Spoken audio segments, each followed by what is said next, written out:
வணக்கம். இன்று எமது கலையகத்துக்கு வருகை தந்திருப்பவர் தமிழ் வேதாகம ஆராய்ச்சி மையத்தின் ஸ்தாபகரும் வேத ஆராய்ச்சியாளருமான எம்.எஸ். வசந்தகுமார் அவர்கள். வணக்கம்.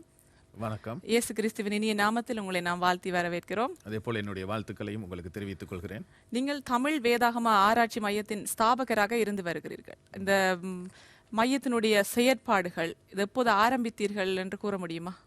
இதை நான் இங்கிலாந்திற்கு வந்தபோது 2005ஆம் ஆண்டு ஆரம்பித்தேன். இதனுடைய முக்கிய நோக்கம் வேதாகம புத்தகங்களுக்கு இல்லையென்றால் வேத வசனங்களுக்கு தமிழ் மொழியில் விளக்கங்கள், அதாவது மூல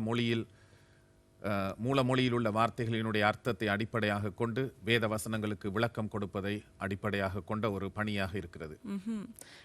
வேதாகமத்தை மக்கள் வாசிச்சுட்டு இருக்காங்க, இதுக்கு விளக்கம் அவசியம்னு நீங்க நினைக்கிறீங்களா?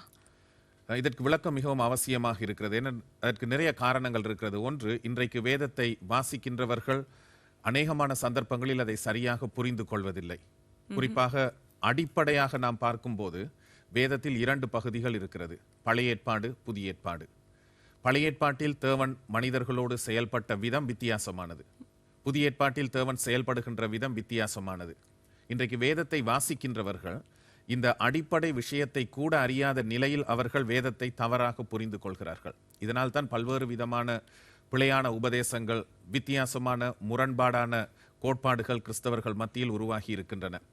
அது மாத்திரமல்ல, வேதாகமம் எழுதப்பட்டது தமிழ் மொழியில் அல்ல. பழைய ஏற்பாடு எபிரேய மொழியில் எழுதப்பட்டது, புதிய ஏற்பாடு கிரேக்க மொழியில் எழுதப்பட்டது. இன்றைக்கு இந்த வேதம் எழுதப்பட்ட மொழிகள் பேச்சு வழக்கில் இல்லாத மொழிகளாக போய்விட்டது. இன்றைக்கு பேசப்படுகிற எபிரேய மொழியும் கிரேக்க மொழியும் வித்தியாசமான எபிரேய கிரேக்க மொழிகளாக இருக்கிறது.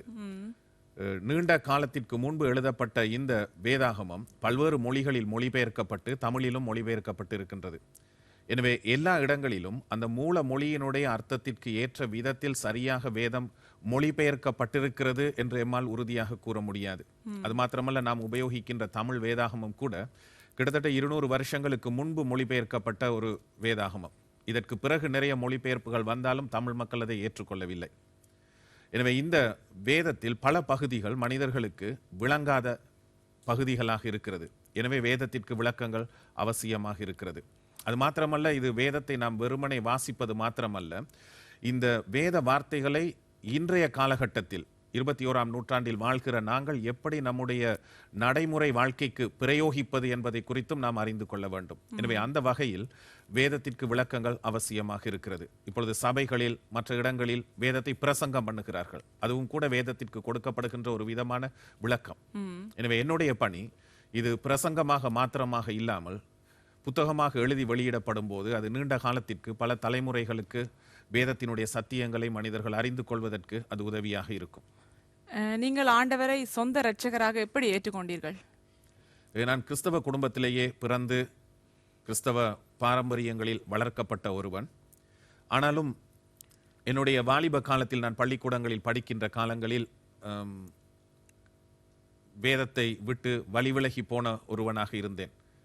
ஆனால் என்னுடைய தாயார் நான் இயேசுவை விசுவாசித்து ஏற்றுக்கொள்ள வேண்டும் என்று பாரத்தோடு அவர்கள் ஜெபிப்பவர்களாக இருந்தார்கள். கிட்டத்தட்ட 13 வருஷங்கள் அவர்கள் அதற்காக ஜெபித்திருக்கிறார்கள் உபவாசத்தோடு.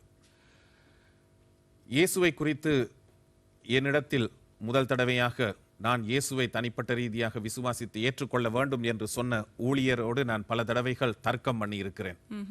ஒரு தடவை வேத புத்தகத்தை கூட கிழித்து அவர் முகத்தில் நான் வீசி இருக்கிறேன். என்னுடைய நோக்கம் என்னவென்றால், இவர்கள் எல்லாம் இந்த பாரம்பரிய சபைகளில் இருக்கின்ற எங்களை எல்லாம் தங்களுடைய சபைகளுக்கு வரவழைப்பதற்காக கிறிஸ்தவத்தை குறித்து புதிய காரியங்களை கூறுகிறார்கள் என்ற ஒரு எண்ணம் என்னுடைய மனதில் இருந்தது. நான் ஏலவல் படிக்கின்ற காலகட்டங்களில் அந்த ஊழியருக்கும் எனக்கும் இடையே ஏற்பட்ட தர்க்கத்தில் ஒரு முக்கியமான அம்சம் என்னுடைய வாழ்க்கையில் திருப்பு முனையாக அமைந்தது என்னவென்று சொன்னால், அவர் சொன்னார், இயேசு இல்லாமல் உங்களால் எதுவும் செய்ய முடியாது. அது மாத்திரமல்ல, இன்னொரு காரியத்தையும் அவர் சொன்னார், இயேசு உங்களுடைய வாழ்க்கைக்கு ஒரு மிக சிறந்த ஒரு திட்டத்தை வைத்திருக்கிறார். என்றைக்கு நீங்கள் இயேசுவை விசுவாசித்து ஏற்றுக்கொண்டு உங்களுடைய வாழ்க்கையை அவருக்கு அர்ப்பணிக்கிறீர்களோ அந்த நாளில் தான் அதை நீங்கள் புரிந்து கொள்வீர்கள் என்று. ஆனால் நான் அவருக்கு சவால் விட்டேன், இயேசு இல்லாமல் என்னால் வாழ்ந்து காட்ட முடியும். படிப்பு இருக்கின்றது, பணம் இருக்கிறது, தொழில் இருக்கிறது. எனவே எல்லாவற்றையும் வைத்து இயேசு இல்லாமல் வாழ முடியும் என்று நான் சவால் விட்டேன். கிட்டத்தட்ட ஒரு 3 வருஷங்கள் இந்த விதமாக இந்த போராட்டம் தொடர்ந்து கொண்டிருந்தது. கடைசியில் என்னுடைய வாழ்க்கையில் பல காரியங்கள் ஏற்பட்டது. அதனுடைய முடிவில் உயிரை மாய்த்து கொள்ளக்கூடிய நிலைமைக்கு நான் வந்துவிட்டேன். காரணம் என்னவென்றால், எது எல்லாம் என்னுடைய வாழ்க்கைக்கு ஒரு நிரந்தரமான அத்திவாரமாக அமையும், அதாவது எதிர்கால வாழ்க்கைக்கு அத்திவாரமாக அமையும் என்று நான் நினைத்தேனோ அவையெல்லாம் ஒவ்வொன்றாக விட்டு போய் கொண்டிருந்தது. ஆனாலும் எனக்குள் இருந்த ஒரு வரட்டு கௌரவம், அதாவது நான் தோற்று விட்டேன் என்றதை அந்த பாஸ்டரிடத்தில் போய் சொல்லுவதற்கு எனக்கு மனம் இல்லை. எனவே உயிரை மாய்த்து கொள்ள வேண்டும் என்ற நிலையில் நான் இருந்தேன். அப்போதும் கூட நான் யோசித்தேன், உயிரை மாய்த்து கொள்வதென்றால் ஒருவருக்கும் தெரியாத நிலையில் அது நடக்கக்கூடாது. இலங்கையில் வெளிவருகிற அத்தனை பத்திரிகைகளிலும் தலைப்பு செய்தியாக அது வர வேண்டும், இப்படிப்பட்ட ஒருவர் இந்த விதமாக மரித்தார் என்று. எனவே எப்படி முழு இலங்கையிலும் பெயர் எடுக்கக்கூடிய அளவுக்கு மறிக்கலாம் என்று ஒரு வார காலம் யோசித்துக் கொண்டிருந்தேன். அந்த விதமாக யோசித்துக் கொண்டிருக்கும் போது என்னுடைய நண்பர் ஒருவர், அந்த காலகட்டத்தில் நான் மட்டக்களப்பில் இருந்தேன், அங்கு இந்த மாந்திரீகம், இந்த மந்திரங்கள் செய்கிற ஒருவரிடத்தில் என்னை கூட்டிக் கொண்டு போனார். அவர் சொன்னார், நீங்கள் இவரிடத்தில் வந்து உங்களுடைய பிரச்சனைகளை எல்லாம் சொன்னீர்கள் என்றால் அந்த பாஸ்டருக்கு நீங்கள் விட்ட சவாலிலும் ஜெயம் பெற்று வரலாம், இழந்து போன எல்லா காரியங்களையும் மறுபடியும் பெற்றுக்கொள்ளலாம், வாழ்க்கையில் வெற்றி கிடைக்கலாம் என்று என்னை அழைத்து கொண்டு போனார். எனவே அந்த தற்கொலை செய்கின்ற எண்ணத்தை கொஞ்சம் ஒரு நாளைக்கு தள்ளி வைத்து விட்டு அவரிடத்தில் போகலாம் என்று போனேன். ஆனால் அந்த இடத்திற்குள் போன போது 2 காரியங்கள் என்னை தடுத்து நிறுத்தியது. ஒன்று, அவர் நன்றாக குடித்திருந்தார். என்னுடைய தகப்பனார் அதிகமாக குடிப்பவராக இருந்தது நிமித்தமாக இந்த குடியின் மீது எனக்கு சிறு வயதிலிருந்தே ஒரு வெறுப்பு. எனவே அந்த இடத்திற்கு போனவுடன் போயும் இந்த குடிகாரன் இடத்துல என்னுடைய பிரச்சனையை சொல்வது என்ற ஒரு எண்ணம் ஏற்பட்டது. அது மாத்திரமல்ல, அந்த நேரத்தில் நான் ஓய்வு நாட் பாடசாலையில் படித்த ஒவ்வொரு காரியங்களும் என்னுடைய ஞாபகத்திற்கு வந்தது. இயேசு 5 அப்பத்தையும் 2 மீனையும் கொண்டு 5000 பேருக்கு உணவு கொடுத்தார், காற்றையும் கடலையும் அமைதிப்படுத்தினார். இதெல்லாம் நான் நினைத்து கொண்டு போனதல்ல, மறந்து போன விஷயங்கள். ஆனால் அந்த இடத்தில் ஞாபகத்திற்கு வந்தது மாத்திரமல்ல, அந்த மந்திரவாதியோடு எந்த வார்த்தையையும் பேச முடியாத ஒரு தடை எனக்கு ஏற்பட்டது. அங்கு அந்த மந்திரவாதியை சுற்றிலும் அவர் வழிபடுகின்ற தெய்வங்களினுடைய சிலைகள், படங்கள் எல்லாம் இருந்தது. எனவே அந்த நேரத்தில் என்னுடைய உள்ளத்தில் நான் நினைக்கிறேன், இது பரிசுத்த ஆவியானவர் அந்த நேரத்தில் என்னை தடுத்து நிறுத்துவதற்காக செய்த ஒரு காரியம் என்று. இயேசு இவ்வளவு அற்புதங்களை செய்த இயேசு இருக்கும் போது இந்த மந்திரவாதிகளிடத்திலும் இந்த தெய்வங்களிடத்திலும் வந்து இதையெல்லாம் சொல்ல வேண்டுமா என்று எதுவுமே பேச முடியாமல் போய்விட்டது.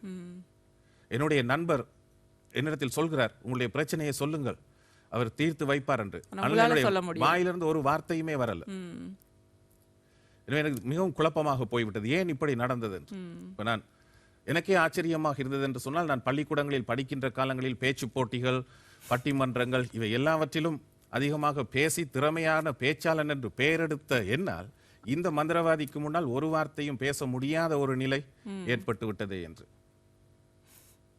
மிகவும் குழப்பத்தோடு இருந்த நான் அந்த தேவ ஊழியரிடத்தில் போய் நடந்த அவ்வளவையும் நான் சொல்லி என்னுடைய இந்த வரட்டு கௌரவம் அவை எல்லாவற்றையும் நான் அவரிடத்தில் சொல்லி என்னுடைய பாவத்தை அறிக்கையிட்டு நான் இயேசுவை விசுவாசித்து ஏற்றுக்கொண்டேன். அவர் எனக்கு வழிகாட்டியாக இருந்தார். நான் 1983ஆம் ஆண்டு இது நடந்தது, அக்டோபர் மாதம் என்று நினைக்கிறேன். ஜனவரி மாதம் அடுத்த வருஷத்தில் நான் வேதாகம கல்லூரிக்கு சென்றேன். அதுவும் ஒரு பெரிய அற்புதமான ஒரு காரியம்.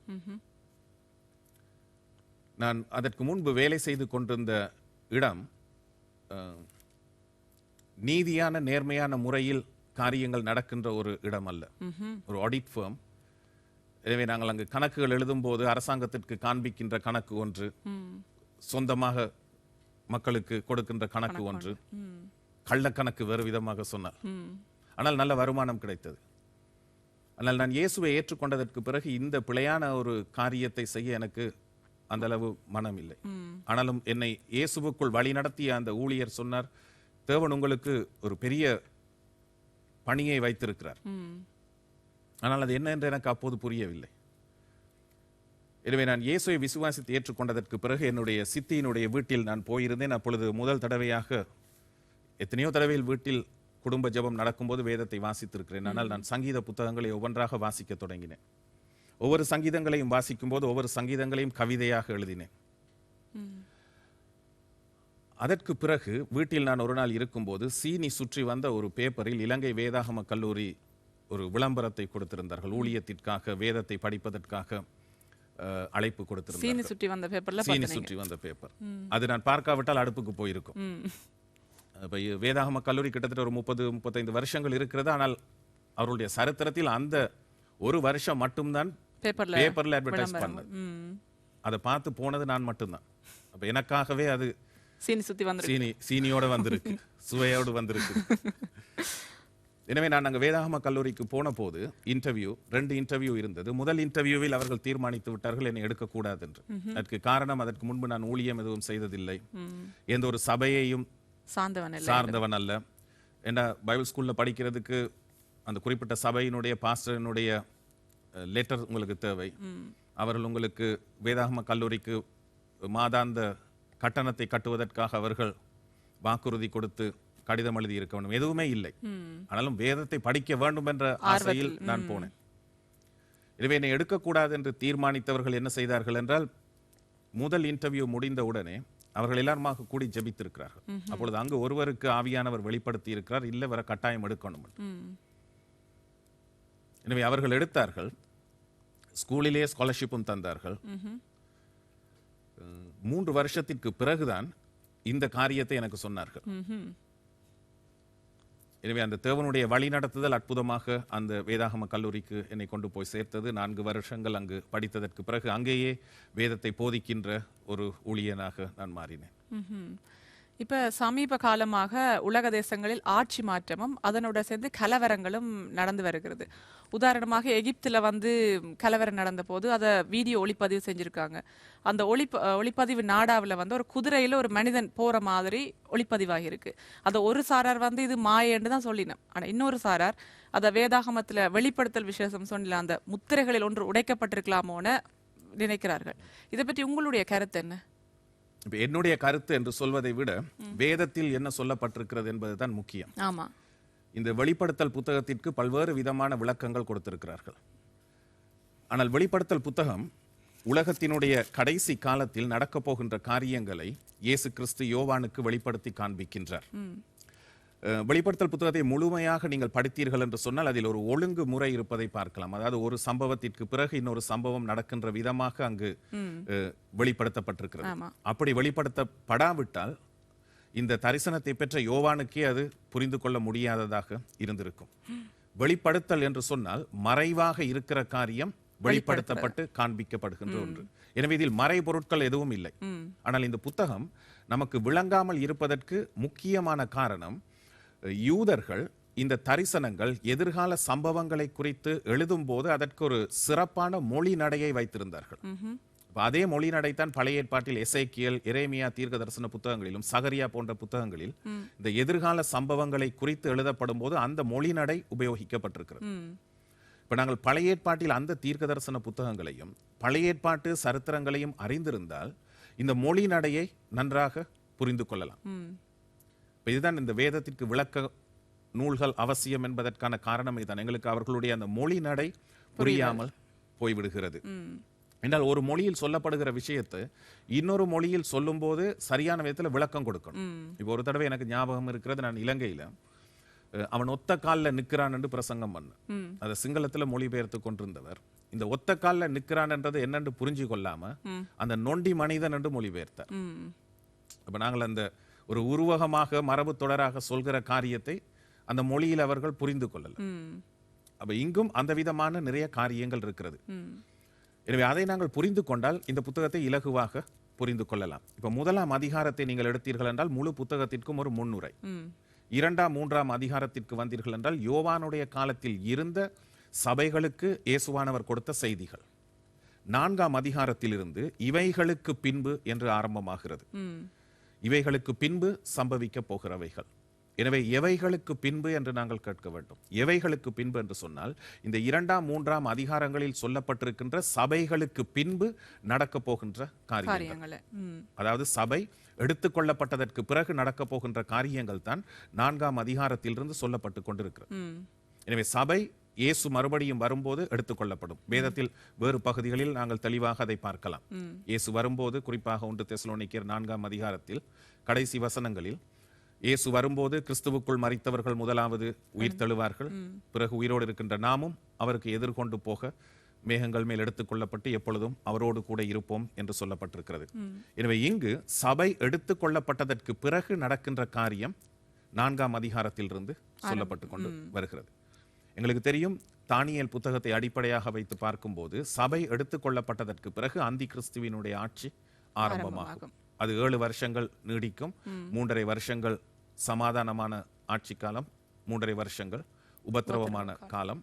அந்த 7 வருட அந்தி கிறிஸ்துவினுடைய ஆட்சிக்கு பிறகு இயேசு கிறிஸ்து பகிரங்கமாக எடுத்துக்கொள்ளப்பட்ட சபையோடு இந்த உலகத்திற்கு வந்து தம்முடைய 1000 வருஷ ஆட்சியை ஆரம்பிப்பார். இது வெளிப்படுத்தல் புத்தகத்தில் தெளிவாக கூறப்பட்டிருக்கிறது. எனவே 4ஆம் அதிகாரத்திலிருந்து 18ஆம் அதிகாரம் வரைக்கும் அந்தி கிறிஸ்துவினுடைய ஆட்சி காலத்தில் நடைபெறுகின்ற காரியங்கள் தான் முத்திரைகள் உடைக்கப்படும் போது நடக்கின்றது, எக்காலங்கள் ஊதப்படும் போது நடக்கின்றது, கோப கலசங்கள் ஊற்றப்படும் போது நடக்கின்றது. எனவே நாங்கள் 6ஆம் அதிகாரத்திற்கு வரும்போது இந்த முத்திரைகளை குறித்து நாங்கள் பார்க்கிறோம். இப்பொழுது இந்த செய்திகளில் வந்த இந்த குதிரை 4வது முத்திரை. எனவே இது 4வது முத்திரையாக இருக்கிறதன் நிமித்தமாக நாங்கள் 4வது முத்திரை உடைக்கப்பட்டு இந்த குதிரை வந்துவிட்டது என்ற உண்மையை ஏற்றுக்கொண்டால் ஏற்கனவே 3 முத்திரைகளும் உடைக்கப்பட்டு விட்டன என்று அர்த்தப்படும். முதலாவது முத்திரை உடைக்கப்பட்ட போது வெள்ளை குதிரையில் ஒரு மனிதன் வருகிறான். அவன் அந்தி கிறிஸ்துவை குறிக்கின்றான். அவன் சமாதானமான முறையில் உலக ராட்சியத்தை தன்னுடைய கட்டுப்பாட்டின் கீழ் கொண்டு வருவான். இப்ப நாங்கள் கேட்க வேண்டிய கேள்வி என்னவென்று சொன்னால், 4வது குதிரை வந்துவிட்டது என்று சொன்னால் அந்தி கிறிஸ்துவினுடைய ஆட்சியும் ஏற்கனவே ஆரம்பமாகிவிட்டது, அதற்கு பிறகுள்ள சம்பவங்களும் நடந்து விட்டது. இப்ப சபை இன்னும் எடுத்துக்கொள்ளப்படவில்லை. ஏன்னா நாங்களாம் இருக்கிறோம். அப்ப வேதத்தை அடிப்படையாக வைத்து நாங்கள் பார்க்கும்போது இந்த எகிப்தில் தோன்றியதாக சொல்லப்படுகிற இந்த குதிரை உண்மையிலேயே ஒரு குதிரையா, இல்லை என்றால் தற்காலத்தில் இருக்கின்ற இந்த கிராபிக்ஸை வைத்து அந்த விதமாக செய்தார்களா, இல்லை என்றால் பிசாசு கிறிஸ்தவர்களை வஞ்சிப்பதற்காக இந்த விதமாக ஒரு காட்சியை காண்பித்தானா என்பதை குறித்து நாங்கள் பார்க்க வேண்டும். இப்ப தெசலோனிக்கேயருக்கு பவுல் எழுதிய 2வது நிருபத்தை வாசித்தாலும் கூட இயேசுவினுடைய வருகை எப்போது நடக்கும் என்பதை குறித்து அங்கு தெளிவாக சொல்லப்பட்டிருக்கிறது. அந்தி கிறிஸ்துவினுடைய ஆட்சி எப்போது வரும் என்று சொன்னால் சபை எடுத்துக்கொள்ளப்பட்டதற்கு பிறகு பரிசுத்தாவியானவர் சபைக்குள் செயல்படுகிறார். அங்கு தடை செய்கிறவன் நடுவில் இருந்து நீக்கப்படும் முன்னே அந்தி கிறிஸ்து வெளிப்பட மாட்டான் என்று சொல்லப்பட்டிருக்கிறது. இப்ப யார் தடை செய்கிறது என்றதற்கு அந்த பகுதியில் உள்ள விளக்கம் என்னவென்று சொன்னால், சபைக்குள் இருக்கின்ற பரிசுத்தாவியானவர் அந்தி கிறிஸ்து வெளிப்படுவதை தடுத்து கொண்டிருக்கிறார். இயேசு வரும்போது சபை எடுத்துக்கொள்ளப்படும். அதனுடைய அர்த்தம் பரிசுத்தாவியானவர் உலகத்தில் இல்லாமல் போய்விடுவார் என்பதல்ல. சபைக்குள் இப்பொழுது எப்படி பரிசுத்தாவியானவர் செயல்பட்டு வருகின்றாரோ அந்த விதமான செயல்பாடு உலகத்தில் இராது. இப்ப பழைய ஏற்பாட்டு காலத்தில் ஆவியானவர் செயல்பட்ட விதமாக தொடர்ந்தும் செயல்படுவார். ஆனால் சபைக்குள் இருக்கின்ற செயல்பாடு இருக்காது. எனவே சபை எடுத்துக்கொள்ளப்பட்டதற்கு பிறகுதான் அந்தி கிறிஸ்து வருவார். இப்ப 4ஆம் அதிகாரத்தில் கூட வெளிப்படுத்தலில் நீங்கள் பார்க்கலாம், எடுத்துக்கொள்ளப்பட்ட சபை 24 மூப்பர்களாக இருந்து தேவனுடைய சிங்காசனத்திற்கு முன்பாக தேவன் தங்களை மீட்டுக் கொண்டார் என்பதற்காக தேவனை வாழ்த்தி பாடுகிறார்கள். குறிப்பாக 5ஆம் அதிகாரத்தில் 9ஆம் வசனத்தில் அவர்கள் பாடுகிறார்கள். இந்த 24 மூப்பர்கள் என்று சொல்லப்பட்டவர்கள், தேவரீர் புத்தகத்தை வாங்கவும் அதன் முத்திரைகளை உடைக்கவும் பாத்திரராய் இருக்கிறீர். ஏனெனில் நீர் அடிக்கப்பட்டு சகல கோத்திரங்களிலும் பாஷைக்காரரிலும் ஜனங்களிலும் ஜாதிகளிலும் இருந்து எங்களை தேவனுக்கென்று உம்முடைய இரத்தத்தினாலே மீட்டுக்கொண்டு எங்கள் தேவனுக்கு முன்பாக எங்களை ராஜாக்களும் ஆசாரியர்களுமாக்கினீர். நாங்கள் பூமியிலே அரசாளுவோம் என்று புதிய பாட்டை பாடினார்கள். இப்ப வேத ஆராய்ச்சியாளர்கள் மத்தியில் இருக்கின்ற ஒரு கேள்வி என்னவென்று சொன்னால், இந்த 24 மூப்பர்களும் யார்? இப்ப சிலர் இவர்களெல்லாம் தேவ தூதர்கள் என்று சொல்கிறார்கள். இவர்கள் தேவ தூதர்களாக இருந்தால் இங்கு சொல்லப்பட்ட விதமாக இந்த பாட்டை பாடி இருக்க முடியாது. என்னால் இந்த பாட்டு தேவனால் மீட்டுக்கொள்ளப்பட்ட இயேசுவினுடைய இரத்தத்தினால் மீட்டுக் கொள்ளப்பட்ட ஜனங்கள் பாடுகின்ற ஒரு பாட்டு. ஆனாலும் அவர்கள் ஒரு புதுப்பாட்டை பாடுகிறார்கள். இவ்வளவு காலமும் உலகத்தில் இருந்த போது பாடிய பாட்டல்ல. புதுப்பாட்டு என்ன பாட்டு? நாங்கள் பூமியிலே அரசாளுவோம், இப்பொழுது பரலோகத்திற்கு எடுத்துக்கொள்ளப்பட்டு விட்டோம், இயேசுவோடு கூட நாங்கள் சென்று பூமியை அரசாளுவோம் என்று பாடுகிறார்கள். எனவே 4ஆம் 5ஆம் அதிகாரங்களில் எடுத்துக்கொள்ளப்பட்ட சபை பரலோகத்தில் இருக்கிறது. அதற்கு பிறகுதான் 6ஆம் அதிகாரத்தில் இந்த முத்திரைகள் உடைக்கப்படுகிறது. எனவே சபை இப்பொழுது உலகத்தில் இருக்கிறது. இல்லைன்னா சொல்லணும், நாங்கெல்லாம் கைவிடப்பட்டுட்டோம் என்று. அந்தி கிறிஸ்து ஏற்கனவே வந்து விட்டான் என்று. ஆனால் அந்தி கிறிஸ்து இன்னும் வரவில்லை. எப்படி அறிந்து கொள்கிறோம் அந்தி கிறிஸ்து வரவில்லை என்று? அந்தி கிறிஸ்துவினுடைய ஆட்சி காலத்தில் என்ன நடக்கும்? முழு உலகமும் அவனுடைய ஆட்சியின் கீழ் இருக்கும். இப்ப இவ்வளவு கால சரித்திரத்தில் அந்த விதமாக யாரும் முழு உலகத்தையும் தன்னுடைய கட்டுப்பாட்டின் கீழ் வைத்திருக்கவில்லை. ஆனால் இப்பொழுது நாங்கள் கடைசி காலத்தில் வாழ்கிறோம். என்ன நடக்கிறது என்று சொன்னால், முழு உலகமும் ஒரு ஆட்சியின் கீழ் வருகின்ற விதமான காரியங்கள் நடக்குது. இப்ப அமெரிக்கா ஈராக்கை தாக்கி தன்னுடைய கட்டுப்பாட்டின் கீழ் கொண்டு வந்தது. லிபியாவை தன்னுடைய கட்டுப்பாட்டின் கீழ் கொண்டு வந்தது. லிபியாவை கட்டுப்பாட்டின் கீழ் கொண்டு வந்த உடனடியாக கிளின்டன் ஒரு அறிக்கை விட்டிருந்தார்கள். என்ன அறிக்கை என்று சொன்னால், தங்களுடைய அமெரிக்காவுக்கு பக்கத்தில் இருக்கிற கியூபா தங்களுக்கு எதிராக இருக்கிறது. இந்த கியூபா நாட்டையும் தங்களுடைய கட்டுப்பாட்டின் கீழ் கொண்டு வர வேண்டும். ஈரான். எனவே இப்பொழுது உலகம் போகிற நிலை எப்படி இருக்கிறது என்று சொன்னால், எல்லாம் ஒரு ஆளுகையின் கீழ் வரக்கூடிய விதமான ஒரு நிலையை நோக்கி போய் கொண்டிருக்கிறோம். அந்தி கிறிஸ்துவின் ஆட்சிக்கு கீழ் வர்றதுக்கு. எனவே இப்போ நாங்க அந்தி கிறிஸ்துவினுடைய ஆட்சியை நோக்கி போய் கொண்டிருக்கோம். இன்னும் அந்த ஆட்சி வரல. அந்தி கிறிஸ்துவினுடைய ஆட்சி வந்ததற்கு பிறகுதான் இந்த முத்திரை உடைக்கப்பட்டு நடக்கின்ற காரியங்கள் நடக்கும். அதனால வேதத்தை அடிப்படையாக கொண்டு சொல்லலாம், இது உண்மையாக வெளிப்படுத்தலில் சொல்லப்பட்ட காரியம் அல்ல. ஆனால் காலத்துக்கு காலம் மனிதர்கள் இப்படித்தான் என்ன செய்தார்கள் என்றால், ஒரு யுத்தம் நடக்கும் போது, இப்ப சதாம் ஹுசைன் வாழ்ந்த காலத்தில் சதாம் ஹுசைனே அந்தி கிறிஸ்து என்று சொன்னார். இன்னும் கொஞ்ச காலத்துக்கு பிறகு ஜார்ஜ் புஷை அந்தி கிறிஸ்து என்று சொன்னார்கள். இப்போது ஒபாமாவை அந்தி கிறிஸ்து என்று சொல்கிறார்கள். இவை ஒபாமா அடுத்த தரம் ஜனாதிபதியாக வருவாரா என்பது கூட சந்தேகமாக இருக்கிறது. எனவே ஒவ்வொரு காலத்திலும் ஒவ்வொரு சம்பவங்கள் நடக்கும்போது அதிக உற்சாகப்பட்டு பரவசப்பட்டு மனிதர்கள் இந்த விதமாக வேதத்தை வியாக்கியானம் செய்து விடுகிறார்கள். ஆனால் வேதத்தை நாம் ஆராய்ந்து பார்க்கும் போது இந்த சத்தியங்களை அறிந்து கொள்ளலாம். புலம்பெயர் தேசங்களில் வாழுகிற தமிழ் வாலிபர்கள் தமிழ் சபைகளுக்கு செல்லாமல் அந்தந்த மொழி பேசுகிற அந்தந்த நாட்டு சபைகளுக்கு தான் செல்ல விரும்புகிறார்கள்.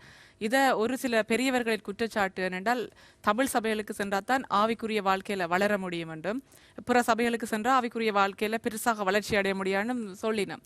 ஆனா கலாச்சார அடிப்படையிலும் மொழி அடிப்படையிலும் நாங்கள் சபைகளை பிரிக்கலாமா அல்லது ஆவிக்குரிய வாழ்க்கையை பிரிக்கலாமா? மொழி அடிப்படையிலும் கலாச்சார அடிப்படையிலும் பிரிக்க முடியாது.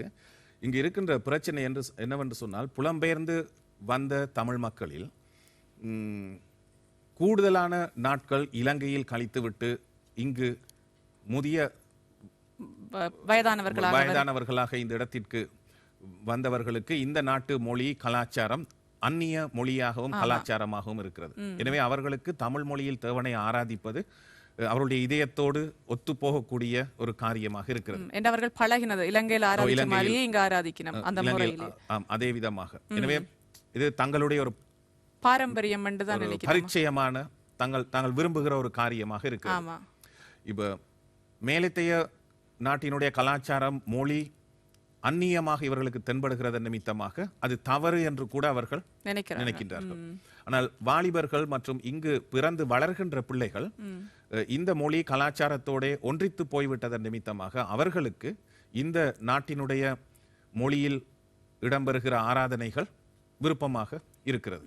எனவே இங்கு இருப்பது என்னவென்று சொன்னால், எது சரி எது பிழை என்பதல்ல, இது இளம் தலைமுறையினருக்கும் வயது முதிர்ந்தவர்களுக்கும் இடையே இருக்கின்ற ஒரு பிரச்சனையாக இருக்கிறது. எனவே இந்த பிரச்சனையை நாங்கள் தீர்த்தோம் என்று சொன்னால் இந்த விதமான சிக்கல்கள் நம்முடைய தமிழ் சமுதாயத்தில் ஏற்படாது என்று நான் நினைக்கிறேன். இப்ப இன்னொரு பிரச்சனை மக்கள் மத்தியில் இருக்கின்றால் மாயன் கலண்டர். அதை பற்றி அது 2012ஆம் ஆண்டு மாயன் கலண்டர் முடியுது. அப்ப உலகம் 2012 அழிந்து விடுமான மக்கள் பயத்துல அச்சத்துல இருக்காங்க. இதுக்கு 2 காரணம் சொல்லலாம். ஒன்று விஞ்ஞான ரீதியாகவும் வந்து எங்களுடைய சூரிய குடும்பத்துக்குள்ள வந்து ஒரு இருண்ட கிரகம் ஒன்று நுழைய போகுதாம். அது வந்து பூமியை விட பல மடங்கு பெருசு. அது தாக்கினா வந்து பூமிக்கு ஆபத்துன்னு. இன்னொன்று நம்முடைய வேதாகமும் நம்ம இறுதி காலகட்டத்தில் தான் வாழ்ந்தோன்றிருக்கிறோம் என்று எங்களுக்கு எச்சரிக்குது. அதனால சனங்கள் மிகவும் குழம்பி கொண்டிருக்காங்க. இதை பற்றி உங்களுடைய கருத்து என்ன? அதாவது 2012 உலகம் அழிய போகுதுன்றத மக்களுடைய அச்சத்துக்கு. அதாவது நாங்கள் கடைசி காலத்தில் வாழ்கிறோம் என்பது உண்மை. ஆமா. ஆனால் 2012 உலகம் அழியும் என்று சொல்ல முடியாது. தெளிவாக சொல்ல முடியாது. ஏனென்றால் வேதத்தில் சொல்லப்பட்டிருக்கிறது, இயேசு மறுபடியும் வருவார் என்று தெளிவாக சொல்லப்பட்டிருந்தாலும் அவர் எப்போது வருவார் என்றது யாருக்குமே தெரியாது. இயேசு மனிதனாக இருந்தபோது தனக்கே அது தெரியாது என்று சொல்லியிருக்கிறார். ஆனால் அவருக்கு இப்போது அது தெரியாது என்று நினைக்க கூடாது. என்றால் நீங்கள் அப்போஸ்தலர் 1ஆம் அதிகாரத்தை வாசித்தீர்கள் என்று சொன்னால், இயேசு உயிர்த்தெழுந்ததற்கு பிறகு மகிமை அடைந்த நிலையில் சீடர்கள் கேட்கிறார்கள், இயேசுவானவர் பரிசுத்தாவியானவர் அருளப்படுவார் என்பதை குறித்து சொன்னவுடன், அப்படியானால் இக்காலத்திலா ராஜ்யத்தை நீர் இஸ்ரவேலுக்கு திரும்ப கொடுப்பீர் என்று கேட்கிறார். ஆனால் இயேசு அதற்கு பதில் சொல்லும் போது என்ன சொல்கிறார் என்றால், பிதாவானவர் தம்முடைய ஆதீனத்தின் கீழ் வைத்திருக்கிற காலங்களையும் வேளைகளையும் அறிகிறது, உங்களுக்கு அடுத்ததல்ல என்று சொல்கிறார். எனக்கு தெரியாது என்று சொல்லல. அப்ப எப்போது உலகத்தினுடைய இறுதி நாள் வரும் என்பதை அறிவது நமக்கு அடுத்ததல்ல. இதனால்தான் வேதத்தில் அது வெளிப்படுத்தப்படவில்லை. அதுக்கு ஒரு காரணமும் இருக்கு. இப்ப இந்த குறிப்பிட்ட நாள் உலகம் அழிய போகுது என்று சொன்னால், அதுவரைக்கும் நம்முடைய மனம் போல நாம் வாழ்ந்துவிட்டு கடைசி நாளில் மனம் திரும்புவோம் என்ற நிலையில் மக்கள் இருந்து விடுவார். இப்ப நமக்கு எப்போது இயேசு வருவார் என்று தெரியாது. நிறைய உவமைகள் இயேசு சொன்னார். 10 கன்னியர் உவமை. மணவாளன் வரும் நேரம் தெரியாது. எப்போதும் நாம் ஆயத்தமாக இருக்க வேண்டும். எனவே வேதத்தை அடிப்படையாக வைத்து பார்க்கும்போது நாம் கடைசி காலத்தில் வாழ்கிறோம் என்பது நிச்சயம். இயேசு மறுபடியும் வருவார் என்பது நிச்சயம். ஆனால் அது கட்டாயம் 2012 தான் நடக்கும் என்று சொல்ல முடியாது. ஏனால் இதற்கு முன்பு உலக சரித்திரத்தில் பார்த்தீர்கள் என்றால், இயேசுவினுடைய வருகைக்கு நாள் குறித்து ஏமாற்றம் அடைந்தவர்கள் எத்தனையோ பேர் இருக்கிறார்கள். சமீபத்தில் கூட 2000 ஆண்டு அழியும் என்று சொன்னாங்க. 2000 ஆண்டு அழியும் என்றார்கள். அது இப்ப சமீபத்தில் போன வருஷமோ இல்லை இந்த வருஷத்தில் ஒரு நாள் அமெரிக்காவில் அந்த விதமாக ஒரு காரியம் நடைபெற்றது, திகதியெல்லாம் குறிப்பிட்டு. ஆனால் அப்படி நடக்கவில்லை. என்றால் வேதத்தில் சொல்லப்பட்டிருக்கிறது இயேசுவினுடைய வருகை என்று நடக்கும் என்று எங்களுக்கு யாருக்கும் தெரியாது. ஆனால் காலத்துக்கு காலம் இந்த விதமான காரியங்கள் மனிதர்களுக்கு பயத்தை, கலவரத்தை ஏற்படுத்துகிறது. ஆனால் அவர்கள் வேதத்தை அடிப்படையாக வைத்து பார்த்தார்கள் என்று சொன்னால் இப்படி குழப்பமடைய மாட்டார்கள். அவர்களுக்கு இயேசு வருவார் என்ற நிச்சயம் இருக்கின்றது, நிச்சயம் இருக்க வேண்டும். ஆனால் குழப்பமடைய வேண்டிய அவசியம் இல்லை. நம்முடைய ஒரே பணி என்னவென்று சொன்னால், அப்போஸ்தலரில் இயேசு சொன்ன விதமாக, பரிசுத்தாவியானவர் வரும்போது நீங்கள் பலனடைந்து எனக்கு சாட்சிகளாய் இருப்பீர்கள். எனவே நம்முடைய வேலை இயேசு எப்போது வருவார் என்று நாள் குறிப்பதல்ல, இயேசுவுக்கு சாட்சியாக இருப்பது. நீங்கள் பல புத்தகங்களை வெளியிட்டதாக கூறியிருந்தீர்கள். இதுவரைக்கும் எவ்வளவு புத்தகங்கள் வெளியிட்டிருப்பீர்கள்? இதுவரைக்கும் 40க்கும் அதிகமான புத்தகங்கள் எழுதியிருக்கிறேன். இறுதியாக ஏதாவது புத்தகம் வெளியிட்டிருக்கிறீங்களா? இறுதியாக வந்த புத்தகம் தான் இந்த புத்தகம், திருமறை போதிக்கும் திருமுழுக்கு. நான் எழுதிய புத்தகங்கள் எல்லாம் வேத வசனங்களுக்கு விளக்கங்கள் கொடுக்கின்ற விதமான புத்தகங்கள், இல்லை என்றால் வேத உபதேசத்தை அடிப்படையாக கொண்ட புத்தகங்கள். உங்களுடைய புத்தகங்கள் மக்களுக்கு வேணுமெண்டா எப்படி பெற்றுக்கொள்ளலாம்? இது என்னோடு தொடர்பு கொண்டால் அதை பெற்றுக்கொள்ளலாம். இலங்கையை பொறுத்த வரைக்கும் இலங்கையில் இருக்கின்ற புத்தக கடைகளிலும் சபைகளிலும் இருக்கிறது. புலம்பெயர் நாட்டில் வந்து எப்படி பெற்றுக்கொள்ள? புலம்பெயர் நாடுகளில் என்னுடைய வெப்சைட்டுக்கு போனால் என்னுடைய முகவரி இருக்கிறது. எனவே என்னோடு தொடர்பு கொண்டால் இந்த புத்தகங்களை அவர்கள் பெற்றுக்கொள்ளலாம். இந்த புலம்பெயர் தேசத்தில் வாழ்ந்து கொண்டிருக்கிற இளம் தலைமுறையினருக்கு நீங்க என்ன சொல்ல விரும்புறீங்க? இளம் தலைமுறையினர் அதிக துடிப்பு மிக்கவர்களாக இருக்கிறார்கள். நிறைய காரியங்களை சாதிக்க வேண்டும், செய்ய வேண்டும் என்று இருக்கிறார்கள். கிறிஸ்தவர்களாக இருப்பவர்களுக்கு நான் சொல்ல விரும்புகிற ஒரு காரியம், இந்த நாட்டில் தமிழ் மக்கள் மட்டுமல்ல, இன்னும் பல இன மக்கள் வாழ்கிறார்கள். இயேசு மனிதனாக இந்த உலகத்திற்கு வந்து தம்முடைய உயிரை சிலுவையில் கொடுத்தது ஒரு இன மக்களுக்காக மாத்திரமல்ல. நீங்கள் புறப்பட்டு போய் சகல ஜாதிகளையும் சீஷராக்குங்கள் என்று சொன்னார். எனவே இந்த புலம்பெயர் நாடுகளில் இருக்கிறவர்கள் புறப்பட்டு போக வேண்டியதில்லை. முழு உலக இன மக்களும் இங்கேயே இருக்கிறார்கள். எனவே அவர்களால் முடியும் இங்கு இருக்கின்ற மக்களுக்கு இயேசு கிறிஸ்துவை குறித்து அறிவிப்பதற்கு. இப்போ நம்முடைய தலைமுறையை சேர்ந்தவர்களுக்கு என்று சொல்லும்போது உங்களை நான் சேர்த்துக் கொள்ளவில்லை, என்னுடைய தலைமுறையை சேர்ந்தவர்களுக்கு அதிகமாக தமிழர்களுக்கு தான் இயேசுவை குறித்து சொல்ல முடியும். ஆனால் உங்களை போன்ற வாலிபர்கள், இளம் தலைமுறையினருக்கு இந்த நாட்டினுடைய மொழி, இந்த நாட்டினுடைய கலாச்சாரம், பண்பாடு அதிகமாக தெரிந்திருக்கிறது நிமித்தமாக இயேசுவை குறித்து அவர்களுக்கு அறிவிப்பதற்கு அநேக சந்தர்ப்பங்கள் இருக்கின்றது, இலகுவாக செய்யக்கூடியதாக இருக்கும். எனவே நான் அவர்களுக்கு சொல்கின்ற காரியம், இயேசுவுக்காக வாழுங்கள், இயேசுவை மற்றவர்களுக்கு அறிவியுங்கள். இந்த நிகழ்ச்சியில் நம்முடன் கலந்து கொண்டமைக்காக டிசி மீடியா சார்பில் உங்களுக்கு நாம் நன்றிகளை தெரிவித்துக் கொள்கிறோம். அதே போல இன்றைக்கு என்னை இந்த இடத்திற்கு அன்போடு அழைத்து இந்த நிகழ்ச்சியில் என்னை கலந்து கொள்ளும்படி செய்த உங்களுக்கும் இதனுடைய தயாரிப்பாளர்கள் ஒவ்வொருவருக்கும் என்னுடைய நன்றியை தெரிவித்துக் கொள்கிறேன்.